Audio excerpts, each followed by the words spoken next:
रस के भेद करेंगे। रस हमारा जो विषय है हमारे व्याकरण का बहुत ही रुचिकर है, थोड़ा सा समझने का फर्क है बच्चे। अब तक मैंने आपको विभाव कराए, अनुभाव कराए, आलंबन कराए, लेकिन आज हम रस के भेद समझेंगे। जैसे देखो मैंने आपको बताया था स्थायी भावों के आधार पर रस के 9 भेद हैं। श्रृंगार, हास्य, करुण, रौद्र, वीर, भयानक, विभत्स, अद्भुत एवं शांत। परंतु आचार्य विश्वनाथ ने वात्सल्य रस को 10वां रस माना है तथा रूप गोस्वामी ने मधुर नामक 11वें रस की स्थापना की, जिसे भक्ति के रूप में मान्यता मिली। समझ में आए बच्चे? तो इसके बाद हम देखते हैं आपको कि श्रृंगार रस। पहला हम इसका भेद समझते हैं कि श्रृंगार रस को रसों के राजा के नाम से जाना जाता है। पुरुष का स्त्री के प्रति आकर्षण श्रृंगार रस का आधार है। इसे काव्य शास्त्र में रति कहते हैं। मैंने आपको बताया था ना कि रति श्रृंगार रस का स्थायी भाव है। श्रृंगार रस में सुखद एवं दुखद दोनों प्रकार की अनुभूतियां होती हैं। मिलने और बिछड़ने की स्थिति भी श्रृंगार रस के अंतर्गत आती है। इसके अवयव निम्नलिखित हैं। अब इसको समझो बेटे। अब जो चीज मैं आपको पहले करा चुकी हूँ वही चीज है कि श्रृंगार रस की बात है, नायक नायिका की बात है, तो इसमें एक तो आशय क्या है, नायक, आलंबन क्या है, नायिका, उद्दीपन क्या है, नायक नायिका की, नायक की चेष्टाएं, हाव भाव, तिरछी चितवन और मुस्कान। अनुभाव क्या है, कटाक्ष, आलिंगन, चुंबन। और संचारी भाव क्या है बेटे, लज्जा, हर्ष और चपलता। ये सारी चीजें मैं आपको पहले इसीलिए कराए थे श्रृंगार रस के उदाहरण कराने से पहले, ताकि उस समय आपको ये ना लगे कि मैडम क्या बोल रही हैं, आलंबन क्या है, उद्दीपन क्या है, हमें तो नहीं पता। ये सारी चीज मैं आपको ऑलरेडी करा चुकी हूँ। अब इसके 2 भेद हैं बच्चे, संयोग श्रृंगार और वियोग श्रृंगार। अब संयोग श्रृंगार जैसे मैंने आपको बता दिया था, जहाँ नायक नायिका अथवा प्रेमी प्रेमिका के संयोग या मिलन का वर्णन होता है, वहाँ संयोग श्रृंगार होता है। इसमें दोनों का मिलना, आपस में बातें करना, साथ साथ घूमना, एक दूसरे को प्रेम से निहारना आदि स्थितियों का वर्णन होता है। जैसे उदाहरण देखो बच्चे, राम का रूप निहारत जानकी, कंगन के नग में परछाई, याति सबे सुधि भूल गई, कर टेक रही पलटारत नाई।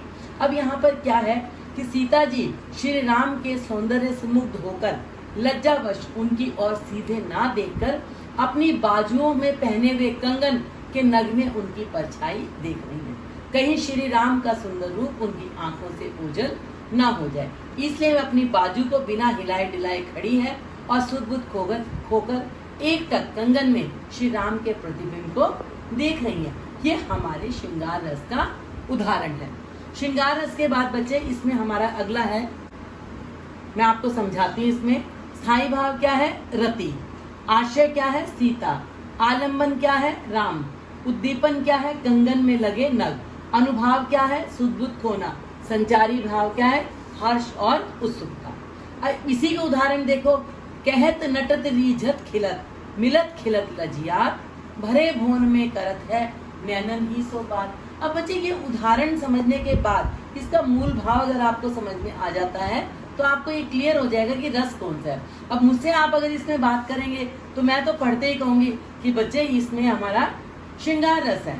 आप कहोगे मैडम कौन सा, संयोग या वियोग? तो संयोग की बात है, प्रेम की बात है कि कहत नटत रीझत खिजत, मिलत खिलत लजियात, कि भरे भोन में करत है कि नायक नायिका जो है नायक को देखकर कभी रीझ रही है, खींच रही है, शर्मा रही है, भरे भोन में, भरे भवन में आंखों ही आंखों में उससे बातें कर रही है। अब वो कहता है, अगला उदाहरण देखो, मैं राह भूल जाता हूँ तो किसी रेल सी गुजरती है, मैं पुल सा खर्राता हूँ। यहाँ भी प्रेम की बात है, अपने अपने मन के भाव है, कैसे भी कह सकते हैं।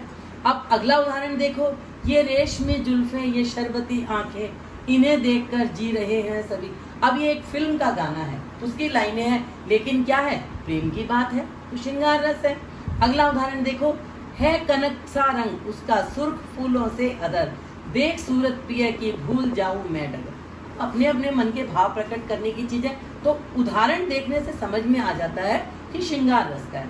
इसी तरह से अगला वियोग या इसको विप्लव श्रृंगार भी कहते हैं। यहाँ क्या होता है बच्चे, जहाँ नायक नायिका के वियोग अथवा बिछड़ने का वर्णन होता है, वहाँ वियोग या विप्लव श्रृंगार होता है। जो उद्दीपन संयोग से सुखद होते हैं वही वियोग में दुख का कारण बन जाते हैं।